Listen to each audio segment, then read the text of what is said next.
আপনারা দোয়া করবেন যাতে আল্লাহ ওনাকে তৌফিক দেন, উনি যাতে সুস্থ হতে পারেন।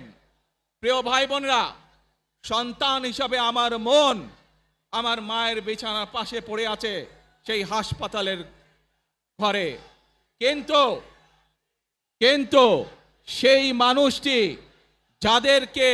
যাদের জন্য জীবনকে উৎসর্গ করেছে, অর্থাৎ আপনারা এই মানুষগুলোকে যাদের জন্য দেশনেত্রী খালেদা জিয়া জীবন উৎসর্গ করেছেন নিজের জীবন, সেই মানুষগুলোকে আমি কোনোভাবেই ফেলে যেতে পারি না। এবং